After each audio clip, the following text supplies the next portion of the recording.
Hi, hello my dear friends. Welcome to our channel Priyanka's Chamber. இந்த channel எதுக்காகனா TRP English literature ப்ரிப்பரேஷனுக்காக தான். As எக்ஸாம்ஸ்லாம் ரொம்ப சீக்கிரமாக வரதுக்கான பாசிபிலிட்டிஸ் அதிகமாக இருக்கிறதுனால நம்ம இப்போவே எக்ஸாமுக்கு ப்ரிப்பேர் பண்ண ஸ்டார்ட் பண்ணால் மட்டும்தான் நம்ம எக்ஸாமில் கிளியர் பண்ணுறதுக்கு ரொம்ப ஈஸியாகவும் இருக்கும், ஹெல்ப்ஃபுல்லாகவும் இருக்கும். ஸோ இந்த சேனலில் நம்ம போத் பிஜிடிஆர்பிக்கும் பாலிடெக்னிக் டிஆர்பிக்கும் ரெண்டுக்குமே ஆல்டர்னேட்டிவாக ப்ரிப்பேர் பண்ண போகிறோம். விச் மீன்ஸ் இதில் ஒரு ஒர்க் அதில் ஒரு ஒர்க்குன்னு ஆல்டர்னேட்டிவாக பார்க்கலாம். ஸோ இன்றைக்கி இந்த வீடியோவில் என்ன பார்க்க போகிறோம்னா அரிஸ்டாட்டிலோட பொய்டிக்ஸ் தான் பார்க்க போகிறோம். அரிஸ்டாட்டிலோட பொய்டிக்ஸ் வந்துட்டு 2 சிலபஸ்லேயுமே இருக்குது. பாலிடெக்னிக் டிஆர்பி சிலபஸ்லேயும் இருக்குது, பிஜிடிஆர்பி சிலபஸ்லேயுமே இருக்குது. ஸோ அதுலேருந்தே ஸ்டார்ட் பண்ணிடலாம். ஃபஸ்ட்டு ஆத்தர் இன்ட்ரொடக்ஷன் பார்த்துடலாம். அரிஸ்டாட்டிலோட பயோகிராஃபின்னு பார்த்தோன்னா நமக்கு நிறையா கிடைக்கல. ஸோ இருக்கிற கொஞ்சம் இன்ஃபர்மேஷன்ஸை பார்த்துக்கலாம். அரிஸ்டாட்டிலோட டைம் பீரியட்னு பார்த்தோம்னா 384 to 322 BC. இவர் ஒரு Greek philosopher and scientist. Aristotle பார்த்தோன்னா ரொம்ப இம்பார்ட்டண்ட்டான ஒரு பர்சன். அவர் வாழ்ந்த காலத்துலேயும் சரி இப்போ வரைக்குமே அவர் ரொம்ப இம்பார்ட்டண்ட்டான ஒரு பர்சன். ஏன்னா அரிஸ்டாட்டில் வந்துட்டு ஆல்மோஸ்ட் எல்லா ஃபீல்ட் ஆஃப் நாலேஜ்லேயுமே அவரோட கான்ட்ரிபியூஷன்ஸை கொடுத்துருக்காரு. அவ்வளோ ரிசர்ச்சஸ், அவ்வளோ அனாலிசிஸ் பண்ணி நிறைய ஃபவுண்டிங்ஸ்லாம் அவர் பண்ணியிருக்காரு. ஸோ அவர் வந்து ரொம்ப இம்பார்ட்டண்ட்டான பர்சன். அப்படி ஒரு ஒர்க் தான் பொய்டிக்ஸ். பொய்டிக்ஸ் வந்து லிட்ரரி கிரிட்டிசிசத்துக்கும் லிட்ரேச்சருக்கும் ரொம்ப இம்பார்ட்டண்ட்டான ஒரு ஒர்க்கு. இவரோட பேருக்கே மீனிங் என்னென்னா தி பெஸ்ட் பர்பஸ்ன்னு அர்த்தம். ஆஸ் அவர் நேம் மாதிரியே அவர் லைஃப்லேயும் வாழ்ந்ததுக்கான ஒரு பெஸ்ட்டு பர்பஸாக தான் இருந்துட்டு போயிருந்திருக்காரு. இவரோட ஃபாதர் பேர் வந்து நிக்கோமேக்கஸ். இவர் வந்து கிங் அமின்டஸ் III ஆஃப் மெசிடோனியாவில் கோர்ட் ஃபிசிஷியனாக இருந்திருக்காரு. ஸோ அவங்க அப்பா ஒரு டாக்டராக இருந்ததுனால பேசிக்கலாகவே இவர் சின்ன வயசுலேருந்தே நிறையா ரிசர்ச்சு, சயின்ஸ் இந்த மாதிரியான டேர்ம்ஸ் கேட்டு தான் வளர்ந்துருந்துருக்காரு. இவரோட டீச்சர் யாருன்னு பார்த்தா, மாஸ்டர் யாருன்னு பார்த்தா பிளேட்டோ. இவர் சைல்ட்ஹுட்லேயே வந்து இவங்க பேரண்ட்ஸ் இறந்து போயிடுறாங்க. அதனால இவங்களோட ரிலேட்டிவ்ஸ்கிட்ட தான் அவர் வளர்கிறாரு. கொஞ்ச நாள் வந்து 17 வயசு வரைக்கும் மெசிடோனில் தான் லோக்கல் அகாடமியில் தான் படிச்சுட்டு இருந்திருக்காரு. அதுக்கப்புறமா தான் 17 ஏஜ் இருக்கும்போது தான் பிளேட்டோட அகாடமிக்கு எஜுகேஷனுக்காக போகிறாரு. அங்கே வந்து 20 இயர்ஸ் ஸ்பெண்ட் பண்ணுறாரு. 20 இயர்ஸ்னால் அவரோட எஜுகேஷன் முடிஞ்சு அவர் ஒரு டீச்சராகவுமே அங்கே இருந்திருக்காரு. ஸோ அங்கே வந்து 20 இயர்ஸ் வந்து பிளேட்டோட அகாடமியில் தான் ஸ்பெண்ட் பண்ணியிருந்திருக்காரு. அப்புறம் பிளேட்டோ இறந்ததுக்கப்புறமா பிளேட்டோவோட அகாடமியோட அத்தாரிட்டி வந்துட்டு அவரோட பிளேட்டோவோட ஒரு ரிலேட்டிவ் ஒருத்தருக்கு பாஸ் ஆன் ஆகுது. ஸோ இவர் அங்கேருந்து அரிஸ்டாட்டில் கிளம்பலாம் அப்படின்னு சொல்லி பிளான் பண்ணி இவரோட ஸ்டூடெண்ட் ஒருத்தர் தியோஃப்ராஸ்டஸ்ன்றவர் அவரோட ட்ராவல் பண்ணுறாரு. எங்கன்னா மெசிடோனுக்கு போகலான்னு பிளான் பண்ணிகிட்ருக்காரு. ஸோ லேட்டரான் வந்து மெசிடோன்லாம் போயிட்டு வந்துட்டு திருப்பி ஒரு ஏத்தன்ஸ் வந்துட்டு அங்கே லைசியம்ன்ற ஒரு ஸ்கூலை வந்து அகாடமியை வந்து எஸ்டாப்ளிஷ் பண்ணியிருக்காரு. After the death of Aristotle அவங்களோட ஸ்டூடெண்ட்ஸ் இருப்பாங்க இல்லையா, அவங்க என்ன பண்ணியிருக்காங்கன்னா அந்த லைசியம்ன்ற அந்த அகாடமியில் அரிஸ்டாட்டிலோட கலெக்ஷன் ஆஃப் ஒர்க்ஸ் எல்லாமே வந்துட்டு பாதுகாத்துட்டு வந்துட்டு இருந்திருக்காங்க. லேட்டரான் வந்து அந்த லைசியம்ங்கிறது ஒரு பெரிய லைப்ரரியாகவே மாறி இருந்துச்சு. ஒன் ஆஃப் தி ஓல்டஸ்ட் லைப்ரரிஸில் லைசியம்ன்றது ஒன்றுங்கிறது ரொம்ப important. Then Aristotle tutor at Macedonian court. இவர் வந்து பிளான் பண்ணியிருக்கார் இல்லையா ஏதன்ஸ்லேருந்து மெசிடோனுக்கு வரலான்னு. இன்பிட்வீனில் கிங் பிலிப் II ஒரு ரூலர் வந்து அரிஸ்டாட்டிலுக்கு சமன் கொடுக்குறாரு. என்னென்னா அவரோட பையன் அலெக்சாண்டர் த கிரேட்டுக்கு டியூட்டராக இன்வைட் பண்ணுறாரு.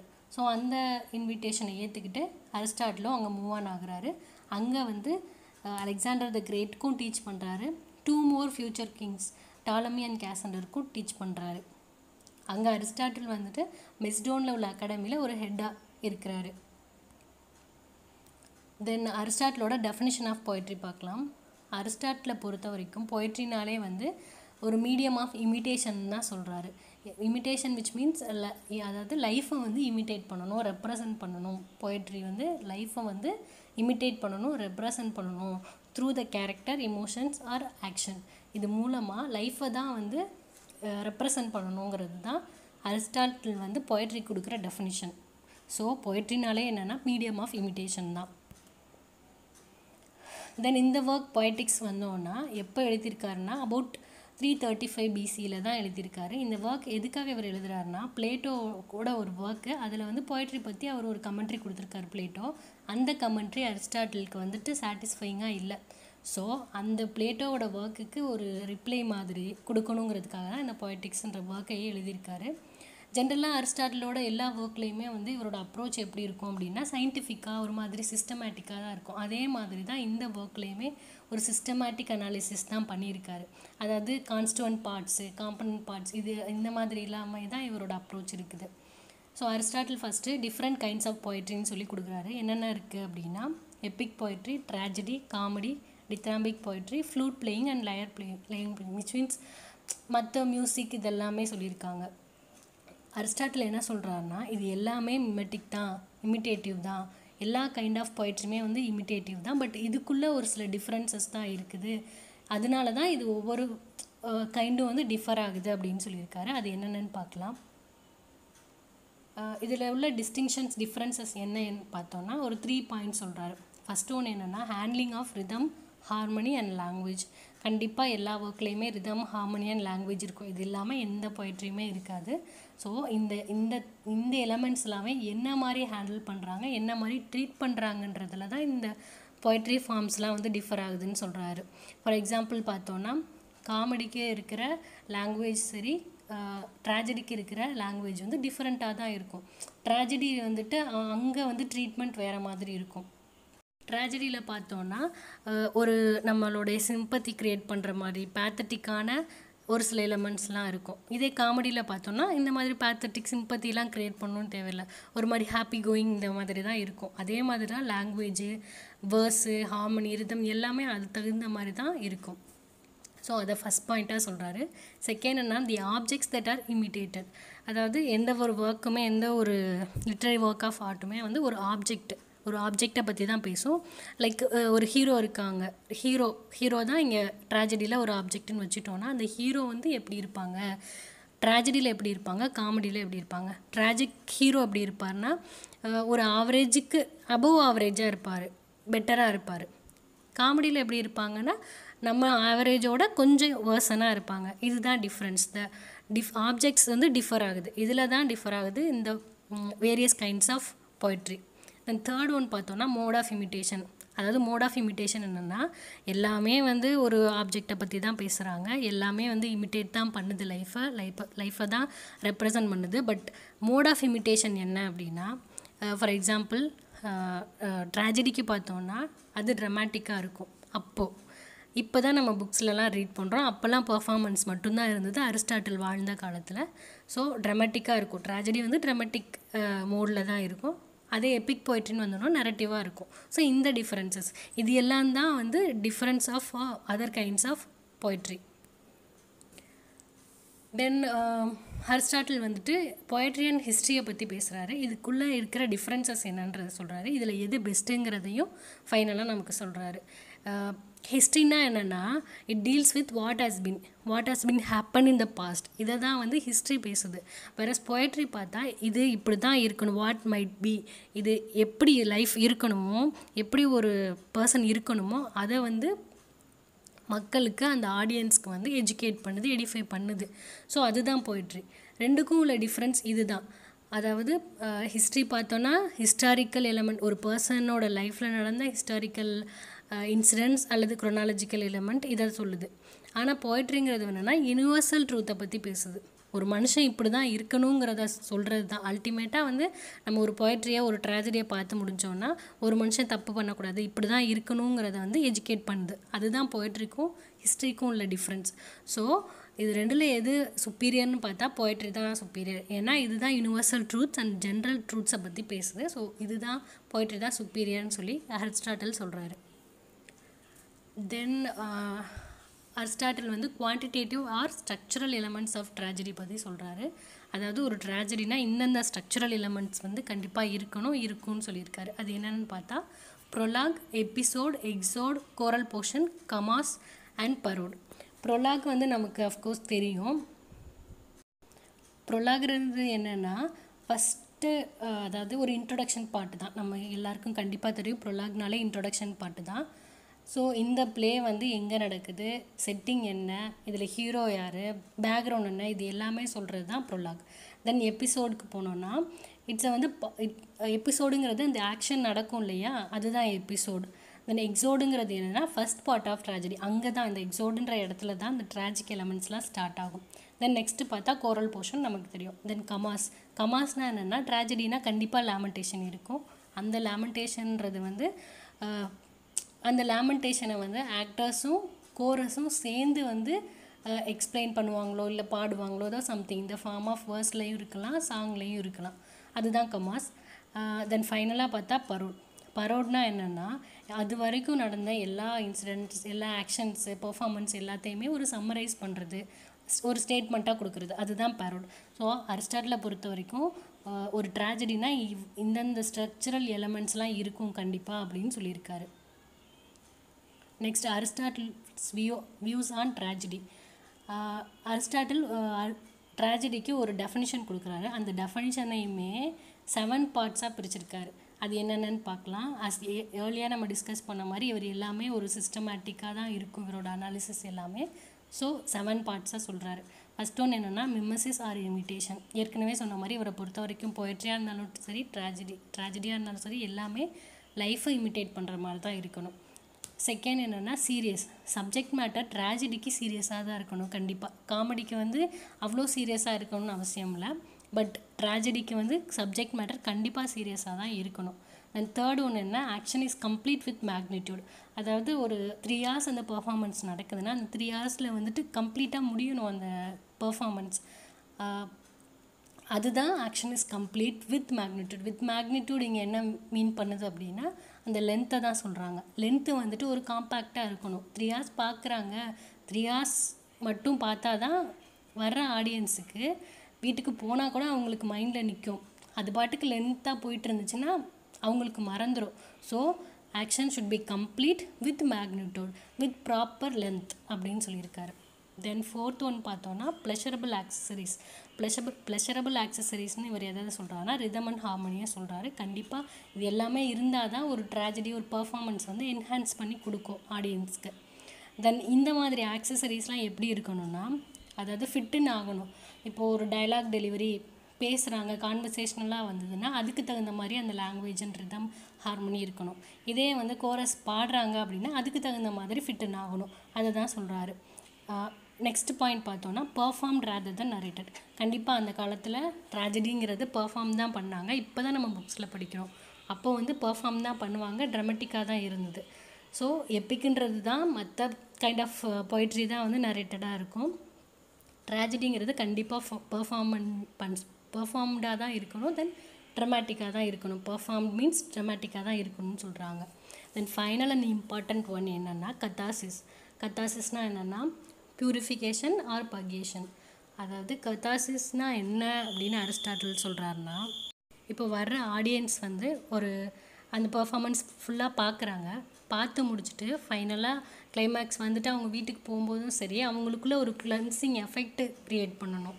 விச் மீன்ஸ் ஆக்சுவலாக ஒரு பர்சன், ஒரு இண்டிவிஜுவல் இருக்கான்னா அவனுக்குள்ளே நிறையா ரிப்ரெஸ்ட் ஃபீலிங்ஸ் இருக்கும், ஃப்ரஸ்ட்ரேஷன் இருக்கும், ஸ்ட்ரெஸ் இருக்கும், எல்லாமே இருக்கும். ஸோ இந்த ஒர்க் பார்க்குறான், இந்த பெர்ஃபார்மன்ஸ் பார்க்குறான் அப்படின்னா அவன் அந்த பெர்ஃபார்மன்ஸ் முடிஞ்சு போகும்போது அவனுக்கு ஒரு கிளென்சிங் எஃபெக்டை அவனுக்குள்ளே க்ரியேட் பண்ணணும். அது வந்து ரொம்ப ரொம்ப இம்பார்ட்டண்ட். கத்தார்சிஸ்ன்றது ரொம்ப ரொம்ப இம்பார்ட்டண்ட்டு அரிஸ்டாட்டிலை பொறுத்த வரைக்கும். ஸோ இவ்வளோ தான் definition of Aristotle's view tragedy.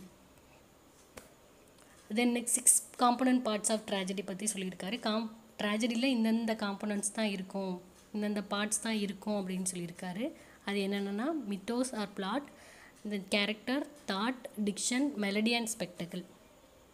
பிளாட்டுங்கிறது ரொம்ப ரொம்ப இம்பார்ட்டண்ட். ட்ராஜடிக்கு மட்டும் கிடையாது, எல்லா கைண்ட் ஆஃப் லிட்ரரி ஆர்ட்டுக்குமே பிளாட் லைன்றது ரொம்ப ரொம்ப இம்பார்ட்டண்ட்.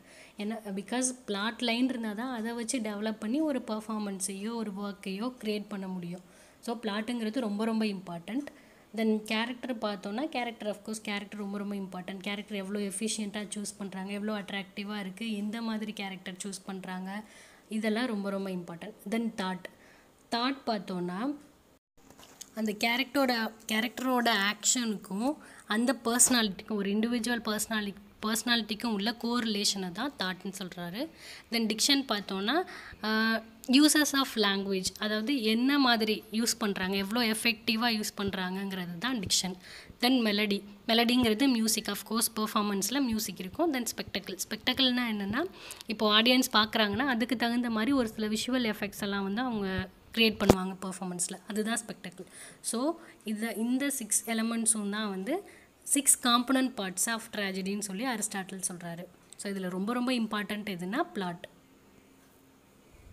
தென் பிளாட்டை வந்து அரிஸ்டாட்டில் என்னன்னு சொல்கிறாருன்னா soul and heart of a tragedy அப்படின்னு சொல்கிறாரு. ஸோ பிளாட்டுங்கிறது ரொம்ப இம்பார்ட்டன்ட் திருப்பி சொல்லிகிட்ருக்காரு. தென் பிளாட்டில் என்னென்ன எலமெண்ட்ஸ் இருக்குன்னா பிகினிங் இருக்கும், மிடில் இருக்கும், எண்டு இருக்கும். பிகினிங் பார்த்தோன்னா பிகினிங் வந்து ஒரு என்ன சொல்கிறது, ஒரு இன்ட்ரோடக்டரி பார்ட்டுன்னு சொல்லலாம். பாதி வந்து இன்ட்ரோடக்டரியாக இருக்கலாம். அதாவது ஆக்சுவல் ப்ரொலாகில் என்ன பார்த்தோமோ அதுதான். பிகினிங்கில் வந்து என்ன நடக்குது, அதாவது ஆடியன்ஸ்க்கு கொஞ்சம் கிளாரிஃபை பண்ணணும் இல்லையா, பிகினிங்கில் அது இருக்கும். ப்ளஸ் அது மிடில் வந்தோன்னா மிடிலில் வந்துட்டு இந்த எண்டுக்கும் மிடிலுக்கும் ஒரு கோரிலேட்டிவ் கனெக்டிவாக இருக்கணும். மிடில் மட்டும் தனியாக தெரியக்கூடாது. பிகாஸ் ஒரு சில பிளேலாம் பார்த்தோன்னா ட்ராஜடிலாம் பார்த்தோன்னா சப்ளாட் அந்த மாதிரிலாம் இருக்கும், அந்த மாதிரிலாம் இருக்கக்கூடாது. பிகினிங்க்கும் எண்டுக்கும் நல்ல ஒரு கனெக்டிவாக இருக்கணும் அப்படின்னு சொல்லியிருக்காரு. தென் எண்டு பார்த்தோன்னா எண்டு வந்து ஒரு ப்ராப்பர் கைண்ட் ஆஃப் எண்டாக இருக்கணும். விச் மீன்ஸ் எண்டுங்கிறது வந்துட்டு டு பி கண்டினியூடு, இதில் வந்து எபிசோடிக் இருக்குது, இதில் வந்து கான்சிக்வன்சஸ் இருக்குது அப்படின்லாம் வந்து எதுவுமே வரக்கூடாது. எண்டுனா இதுதான் எண்டு, அவ்வளோதான், முடிஞ்சிடணும் அப்படின்ற மாதிரி சொல்லியிருக்காரு. ஸோ பிளாட்டில் பிகினிங், மிடில் அண்ட் எண்டு இருக்கும். இதோட இம்பார்ட்டன்ஸ் என்னென்னன்றதையும் சொல்லியிருக்காரு. அதுக்கப்புறம் பெஸ்ட் கைண்ட் ஆஃப் பிளாட்டுன்னு சொல்லியிருக்காரு. ஒரு பிளாட் வந்து பெஸ்ட் கைண்டாக இருக்கணும்னா இந்தந்த எலமெண்ட்ஸ்லாம் இருக்கணும்னு கொடுத்துருக்காரு. அது என்னென்னா ஃபர்ஸ்ட் ஒன் பார்த்தோன்னா it should arouse pity and fear. இதை வந்து அரிஸ்டாட்டில் என்னன்னு சொல்கிறாங்கன்னா ப்ளஷர்ஸ் ஆஃப் ட்ராஜடின்னு சொல்கிறார். கண்டிப்பாக ட்ராஜடினாலே வந்து பிட்டி அண்ட் ஃபியர் இருக்கும், சிம்பத்தி இருக்கும். ஸோ ட்ராஜடியில் இந்த சிம்பத்தி இருந்தால் மட்டும்தான் அது வந்து நல்ல kind of best kind of ட்ராஜடியாக இருக்கும். So it should arouse pity and ஃபியர்னு சொல்லியிருக்காரு. பிட்டி அண்ட் ஃபியர் இருந்தால் தான் ஃபைனலாக வந்து கத்தாட்டிக் இமோஷனை வந்து அந்த ஆடியன்ஸ்குள்ளே க்ரியேட் பண்ணணும். தென் செகண்ட் எலமெண்ட் என்னென்னா it should focused around one single issue. அதாவது இந்த சப்ளாட்டு இந்த மாதிரிலாம் இல்லாமல் ஒரு ஹீரோ எடுத்துக்கிட்டோன்னா அவனோட லைஃப்பில் நடந்த ஒரு சிங்கிள் இஷ்யூ. ஃபார் எக்ஸாம்பிள் பார்த்தோன்னா ஒடிபஸ் ரெக்ஸில் வந்துட்டு அவன் வந்து அவனோட மதரை மேரேஜ் பண்ணிக்கிறான், அதை சுற்றி நடக்கிற விஷயங்கள் மட்டும்தான் இருக்கும். ஸோ ஒரு சிங்கிள் இஷ்யூவை மட்டும்தான் எடுத்து பேசணும், பர்ஃபார்ம் பண்ணணும். தென் தேர்ட் பாயிண்ட் பார்த்தோன்னா ஹீரோ வந்து ரொம்பவும் குட் கேரக்டராக இருக்கக்கூடாது, ரொம்பவும் பேட் கேரக்டராக இருக்கக்கூடாது. ஒரு என்ன சொல்கிறது, ஆவரேஜுக்கும் கொஞ்சம் மேலே இருக்கணும். ஸோ ஒரு மாடரேட்டான ஒரு பர்சனாக இருக்கணும். தென் ஹமாஷியானா என்னென்னா ட்ராஜிக் ஃப்ளா. எல்லார் லைஃப்லேயுமே ஒரு சில ட்ராஜிக் ஃப்ளா இருக்க தான் செய்யும். நம்ம லைஃப்லையுமே நம்ம நிறையா ட்ராஜிக் ஃப்ளா பண்ணியிருப்போம். அதே மாதிரி அஃப்கோர்ஸ் ட்ராஜடினாலே வந்து ஹீரோ வந்து முதல்ல நல்ல ஒரு பொசிஷனில் இருப்பார், அப்புறம் வந்து மிஸ்ஃபார்ச்சூனை நோக்கி போயிட்டுருக்கோம் அவரோட லைஃபு, அதுதான் ட்ராஜடி. ஸோ அந்த மிஸ்ஃபார்ச்சூன் வந்து இந்த ஹமாஷியா மூலமாக தான், இந்த ட்ராஜிக் ஃப்ளா மூலமாக தான் நடக்கணும் அப்படின்னு சொல்லி அரிஸ்டாட்டில் சொல்லியிருக்காரு. ஸோ இதெல்லாம் தான் இருந்தால் அது ஒரு பெஸ்ட் கைண்ட் ஆஃப் பிளாட்டுன்னு சொல்லி அரிஸ்டாட்டில் சொல்லியிருக்காரு. Then characteristics of a hero எப்படி இருக்கணும்னு சொல்லியிருக்காரு. Hero should be of a high ரேங்க்குன்னு சொல்லியிருக்காரு. ஹை ரேங்க்னா என்னென்னா ஓரளவுக்கு, அதாவது கேரக்டர் தான் சொல்லியிருக்காங்க, ஒரு குட் கேரக்டராக ஆவரேஜாக இருக்கணும், மாடரேட்டாக இருக்கணும்னு சொல்லியிருக்காங்க. செகண்ட் என்னென்னா வேர்ச்சுவஸாக இருக்கணும், மேன்லி வேலர்லாம் இருக்கணும் அப்படின்னு சொல்லியிருக்காங்க. தென் தேர்ட் பார்த்தோன்னா ரியலிஸ்டிக்காக இருக்கணும். கேரக்டர் வந்துட்டு ரொம்ப ரியலிஸ்டிக்காக இருக்கணும்.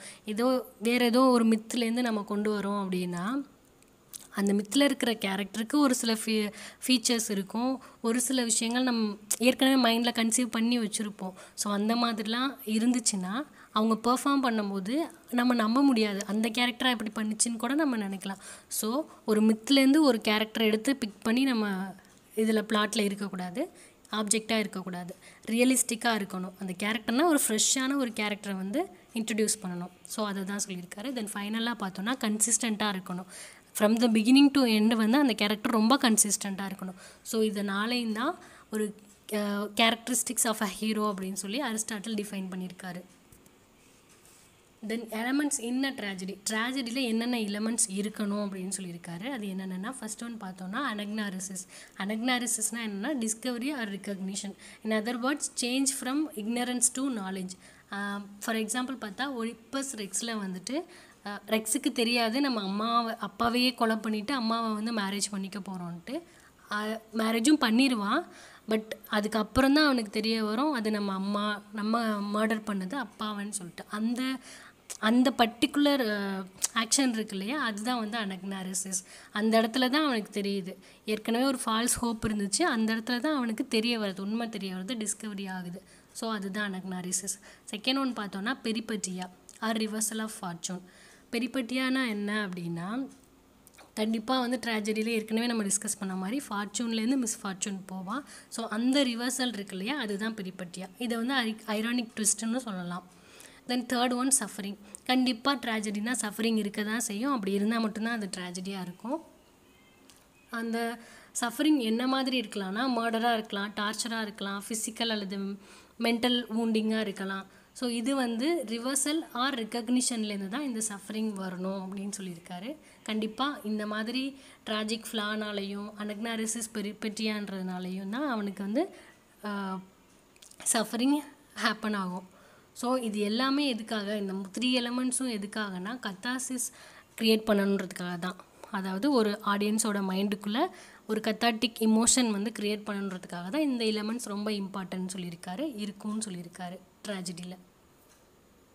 தென் டிக்ஷன் பார்த்தோன்னா அரிஸ்டாட்டில் என்ன சொல்கிறாருன்னா, நீங்கள் வந்து கண்டிப்பாக ஃபாரின் டேர்ம்ஸ் யூஸ் பண்ணிக்கலாம், மெட்டாஃபர்ஸ், பொயட்டிக் டிவைசஸ் எல்லாமே யூஸ் பண்ணிக்கலாம். பட் எல்லாத்தையுமே வந்து ஒரு மாடரேட்டாக தான் நம்ம யூஸ் பண்ணணும்னு சொல்லியிருக்காரு. ஏன்னா ஓவர் என்தூசியாஸ்டிக்காக போனாலுமே வந்து அது புரியாமல் போயிடும், வர ஆடியன்ஸ்க்கு புரியாமல் போயிடும். ஸோ எல்லாத்தையுமே மாடரேட்டாக யூஸ் பண்ணணும்னு சொல்லியிருக்காரு. அண்ட் ஒன் மோர் இன்ஃபர்மேஷன் என்னென்னா, அரிஸ்டாட்டில் வந்து மெட்டாஃபரை தான் ரொம்ப வேல்யூபிள், ரொம்ப ஹைலி இம்பார்ட்டன்ட்னு சொல்லியிருக்காரு. ஏன்னா மெட்டாஃபர் வந்துட்டு டீச் பண்ண முடியாது. நம்ம இதுதான் மெட்டாஃபர்னு சொல்லி அடுத்தவங்களுக்கு சொல்லி புரிய வைக்க முடியாது ஒவ்வொரு தடவையும். மெட்டாஃபர்ன்றது நம்ம கிராஸ் பண்ணி நம்ம அண்டர்ஸ்டாண்ட் பண்ணிக்கிறதுல தான் இருக்குது. ஸோ அதனால தான் இது ரொம்ப இம்பார்ட்டன்ட், இட் மோஸ்ட் வேல்யூஸ் அப்படின்னு சொல்லி அரிஸ்டாட்டில் சொல்லியிருக்காரு. Then similarities of tragedy and epic பற்றி சொல்லியிருக்காரு. இதில் ஒரு 3 பாயிண்ட்ஸ் சொல்கிறாரு. என்னென்னா imitation of great deeds, noble heroes and tragic sufferings. Of course எல்லா கைண்ட் ஆஃப் போய்ட்ரிலையுமே இது இருக்க தான் செய்யும். அதே மாதிரி தான் எபிக்லேயும் இருக்குது, ட்ராஜடிலையும் இருக்குது. தென் செகண்ட் ஒன் பார்த்தோன்னா பெரிபெட்டியா அண்ட் அனக்னாரிசிஸ் அண்ட் பெரிபெட்டியா வந்துட்டு ட்ராஜடிலையும் இருக்கும், எபிக்லேயும் இருக்கும். அதாவது reversal of fortune and discovery. Then third one பார்த்தா எத்திக்கல் ஆர் பேத்தட்டிக். ஒன்று எத்திக்கலாக இருக்கும், எப்பிக்கில் மேபி எத்திக்கலாக, அதாவது ஒரு மாரல் வேல்யூஸ், மாரல் பர்பஸ்க்காக இருக்கலாம், ட்ராஜடியும் சரி எப்பிக்கும் சரி. அதே மாதிரி பேத்தட்டிக்காகவும் இருக்கலாம். ஸோ இது எல்லாமே வந்து சிமிலாரிட்டிஸ் ஆஃப் ட்ராஜடி அண்ட் எப்பிக்னு சொல்லியிருக்காரு. தென் டிஸ்சிமிலாரிட்டிஸ் ஆஃப் ட்ராஜடி அண்ட் எப்பிக்னு பார்த்தோன்னா ஒரு 4 திங்ஸ் சொல்லியிருக்காரு. ஃபர்ஸ்ட் ஒன்று என்னென்னா மியூசிக் அண்ட் ஸ்பெக்டக்கல். அரிஸ்டாட்டிலை பொறுத்த வரைக்கும் எப்பிக் அண்ட் ட்ராஜடியும் ஒன்று சேம் தான், பட் அதோட ட்ரீட்மெண்ட் தான் கொஞ்சம் அங்கே டிஃபர் ஆகுது. பட் எப்பிக்கில் உள்ள எல்லா எலமெண்ட்ஸும் வந்து ட்ராஜடியில் இருக்குது, எக்ஸ்ட்ராவாக மியூசிக் அண்ட் ஸ்பெக்டக்கலும் இருக்குது. ஸோ அது ஒரு டிஃப்ரென்ஸாக சொல்லியிருக்காரு. தென் லென்த்து பார்த்தோன்னா ட்ராஜடி வந்து ஒரு காம்பேக்டாக இருக்கும். ஏன்னா அது ஒரு பர்டிகுலர் ஹவர்ஸ் தான் வந்து பர்ஃபார்ம் பண்ணணும்னு வச்சுருப்போம். ஃபார் எக்ஸாம்பிள் ஒரு 3 ஹவர்ஸ்னால் அதுக்கு தகுந்த மாதிரி தான் லென்த் இருக்கும். அதே எப்பிக்கில் பார்த்தோன்னா அதுக்கு வந்து ஒரு டைம் லிமிட்டே கிடையாது. ஏன்னா அது புக்கில் தான் ரைட் பண்ணியிருப்பாங்க, நம்ம ஆடியன்ஸ் வந்து படிக்க போகிறாங்க, ரீடர்ஸ் வந்து படிக்க போகிறாங்க. ஸோ அதுக்கு இவ்வளோ தான் இருக்கணும், இத்தனை பேஜ் தான் இருக்கணும், இத்தனை புக்ஸ் தான் இருக்கணும், இத்தனை பார்ட்ஸ் தான் இருக்கணுன்ற எந்த ஒரு டெஃபினட்டாக எதுவுமே கிடையாது. ஸோ தேர்ட் ஒன் பார்த்தோன்னா மீட்டர். ட்ராஜடியில் வந்து இயாம்பிக் மீட்டர் யூஸ் பண்ணுவாங்க. பிகாஸ் ட்ராஜடியில் வந்து டயலாக் டெலிவரிலாம் இருக்கும் இல்லையா பர்ஃபார்மன்ஸில். ஸோ கான்வர்சேஷனலாக இருக்கிற மாதிரி இருக்கணும் அப்படின்னா அந்த பர்ஃபார்மன்ஸ் இயாம்பிக் மீட்டர் தான் யூஸ் பண்ண முடியும். தென் எப்பிக்கில் வந்து ஹீராயிக் மீட்டர் யூஸ் பண்ணுவாங்க. தென் ஃபோர்த் ஒன் பார்த்தா ஆடியன்ஸ் வந்து ட்ராஜடிக்கு வர ஆடியன்ஸ் வந்து எல்லா கைண்ட் ஆஃப் ஆடியன்ஸுமே வருவாங்க. ஃபார் எக்ஸாம்பிள் ரொம்ப ஹைலி எஜுகேட்டடும் இருப்பாங்க, படிக்காதவங்களும் இருப்பாங்க. ஏன்னா அது பர்ஃபார்மன்ஸ் தான், பார்த்தாலே புரியும் எல்லாருக்குமே. எப்பிக்கில் பார்த்தோன்னா கண்டிப்பாக அது ஒரு புக்கில் தான் எழுதி வச்சுருக்க போகிறாங்க, அதை படித்து அதை நம்ம இமேஜின் பண்ணிக்கிற அளவுக்கு எஜுகேஷனும் சரி இன்டெலிஜென்ட்டும் இருக்கிற ஆடியன்ஸ் தான் எப்பிக்கில் இருப்பாங்க. ஸோ இது ஒரு டிசிமிலாரிட்டின்னு சொல்லியிருக்காரு. ஸோ இதெல்லாம் தான் dissimilarities of tragedy and epic poetry. Then Aristotle என்ன சொல்கிறாருன்னா, அல்டிமேட்டாக இவரோட பாயிண்ட் என்னென்னா, tragedy is superior to epic. Like அல்டிமேட்டாக இவரோட பாயிண்ட் என்னென்னா, ட்ராஜடி சுப்பீரியர் டு எப்பிக் போய்ட்ரிங்கிறது தான். இதுக்காக தான் இவ்வளோ டிஃபனிஷன்ஸும் இவ்வளோ கிளாஸிஃபிகேஷன்ஸும் கொடுத்துருக்காரு. ஸோ இதுக்கு இவர் சொல்கிற ரீசன்ஸ் என்னென்னா, ட்ராஜடி வந்து ரொம்ப காம்பேக்டாக இருக்கும் comparatively to epic poetry. And second வந்து பார்த்தா extra elements music and spectacle இருக்குது. தென் தேர்ட் ஒன் பார்த்தா unity of all actions, characters, thoughts, diction and spectacle. So இந்த யூனிட்டிஸ் வந்துட்டு எப்பிக்கில் கண்டிப்பாக இருக்காது. ஏன்னா யூனிட்டி ஆஃப் டைம் வந்துட்டு மெயின்டைன் பண்ண முடியாது, யூனிட்டி ஆஃப் பிளாட் வந்து மெயின்டைன் பண்ண முடியாது. என்னன்னா ஒரு ஹீரோன்னு இருந்தால் அந்த ஹீரோவில் அவனை சுற்றி நடக்கிற எல்லா விஷயத்தையுமே போர்ட்ரே பண்ணுறது தான் எப்பிக். பட் ட்ராஜடியை பொறுத்த வரைக்கும் எப்படின்னா ஒரு சிங்கிள் இஷ்யூ மட்டும்தான் பேச போகுது. ஸோ இந்த யூனிட்டிஸ் எல்லாமே வந்து ட்ராஜடியில் இருக்குது, போய்ட்ரியில் கிடையாது. ஸோ இது எல்லாம் தான் ரீசன் அரிஸ்டாட்டில் ட்ராஜடி தான் சுப்பீரியர்னு சொல்கிறதுக்கு. அவ்வளோதான் ஃப்ரெண்ட்ஸ். ஆல்மோஸ்ட் எல்லாமே நான் கவர் பண்ணியிருக்கேன் அரிஸ்டாட்டிலோட பொயட்டிக்ஸில் உள்ளது. ஸோ நெக்ஸ்ட்டு கொஞ்சம் எக்ஸ்ட்ரா பாயிண்ட்ஸ்லாம் இருந்தது, அதை நான் கொஞ்சம் இதில் கொடுத்துருக்கேன். நம்ம 3 யூனிட்டிஸ் ஆஃப் பிளாட் சொல்கிறோம் இல்லையா, unities of time, place and action. இது வந்துட்டு ஃபார்மலைஸ் பண்ணது யாருன்னா இட்டாலியன் தியரிஸ்ட் லோடோவிகோ கேசல்வெர்டோ தான். எப்போனா 1570. எதை வந்து மாடல் பண்ணி இவர் இதை ஃபார்மலைஸ் பண்ணியிருக்காருன்னா நம்ம அரிஸ்டாட்டிலோட பொயட்டிக்ஸை மாடல் பண்ணி தான். அண்ட் செகண்ட் என்னென்னா டிசிஸ்னா dyeing of plot, லூசிஸ்னா undying. Mostly இந்த ஒர்க்கில் பொயட்டிக்ஸில் வர எல்லா டேர்ம்ஸுமே வந்து க்ரீக் டேர்ம்ஸ் தான். டினோமெண்ட்டுன்ற டேர்ம் வந்து ஃப்ரெஞ்ச் டேர்ம். இது தவிர மற்ற எல்லாமே க்ரீக் டேர்ம்ஸ் தான். ஸோ அந்த டேர்ம்ஸ் கொஞ்சம் நம்ம பார்த்துக்கணும். தென் டித்ராம்னா நமக்கு தெரியும், Greek god of wine and vegetation. இந்த காடை ப்ரைஸ் பண்ணி பாடுற சாங் தான் டித்ராம்பிக் போய்ட்ரி. தென் நெக்ஸ்ட்டு பார்த்தோன்னா அரிஸ்டாட்டிலோட ஸ்டூடெண்ட்ஸை என்னன்னு சொல்லுவாங்கன்னா பெரிபேட்டடிக்ஸ்ன்னு சொல்லுவாங்க. அரிஸ்டாட்டில் ஸ்டூடெண்ட்ஸை வந்து என்னன்னு சொல்லி கூப்பிடுவாங்கன்னா பெரிபேட்டடிக்ஸ்ன்னு சொல்லுவாங்க. ஸோ அவ்வளோதான் ஃப்ரெண்ட்ஸ். தேங்க்யூ ஃபார் வாட்சிங் திஸ் வீடியோ. இந்த வீடியோ கண்டிப்பாக உங்களுக்கு பிடிச்சிருக்கும்னு நம்புகிறேன். உங்களுக்கு பிடிச்சிருந்தால் லைக் பண்ணுங்கள். உங்கள் ஃப்ரெண்ட்ஸ் யாருக்காவது இது யூஸ்ஃபுல்லாக இருக்கும், எக்ஸாமுக்கு ப்ரிப்பேர் பண்ணுறாங்கன்னா போத் யூனிவர்சிட்டி எக்ஸாமுக்கு கூட இது யூஸ்ஃபுல்லாக இருக்கும்னு நினச்சிங்கன்னா ஷேர் பண்ணுங்கள். அண்ட் மறக்காமல் சப்ஸ்கிரைப் பண்ணிடுங்க.